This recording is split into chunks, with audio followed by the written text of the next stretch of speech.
Melke usta jannatda mana shunday bo'ladi deb qo'li bilan ko'rsatdi. Shunda Saatga aytadiki, "Sen eng so'nggi so'zing bormi?" deydi. Saat aytadiki, "Meni so'zim Madina ahliga yetkazing, ansoriylarga yetkazing. Payg'ambarimiz Muhammad Mustafa sallallohu alayhi vasallamga biron bir narsa bo'lsa, ularga Allohning huzurida joy yo'q" deydi. Mana shu joyda hojonalar o'sha jang tugaydi. Shunda qanday tugaydi? O'sha urush bo'ladi, peshinga yaqin deydi, peshingacha deydi. Payg'ambarimiz Muhammad sallallohu alayhi vasallam g'olib bo'lib turganda tog'dagilar o'ljalarga dunyo, ya'ni boylikka his qilib tushadi. Nima uchun? Oldin jangda g'olib bo'lsa, mag'lub bo'lgan nalarni puli, nayzasi, kiyimi halol qilib berilganda Rasululloh sallallohu alayhi vasallamning 5 jihatlardan birida. Ular tushmanglar deydi, quloq burunlarini kesib, alami bor edi. Badr jangida Hamza roziyallohu anhu Hindni aka-ukalarini vafot o'ldirgan.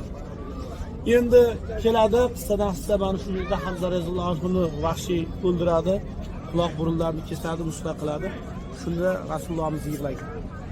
70 ta sahobiyni bitta qabrga ikkitadan dafn qilganda, har janoza namozi o'qiganda Hamza roziyallohu anhuni qo'shib o'qigan ekan. Ya'ni yerga bergisi kelmaganda, oxirgi daqiqalargacha ko'rgan.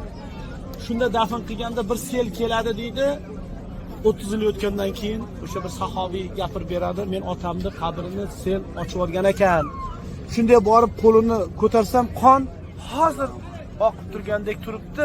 Hidlari shunday bir mushukni hidi chiqib turibdi" deydi. Bundan ya'ni shahid ketganlarning qabrlari, jasadlari chirimaydi. Shu joyda, mana shu joyda 70 ta sahobiyni qabri joylashgan. Endi azizlar, biz nima uchun kelamiz ziyoratga? Payg'ambarimiz Muhammad sallallohu alayhi vasallam Uhud bizni yaxshi ko'radi, biz Uhudni yaxshi ko'ramiz. Uhud tog'ini ko'rdik.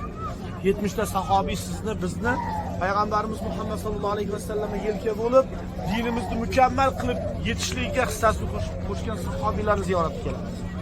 Payg'ambarimiz Muhammad sallallohu alayhi vasallam urush tugagan paytlarida mushriklar Makka qarab qaytib ketganda sahobiylardan biri "Saatni topinglar" degan shunday bor.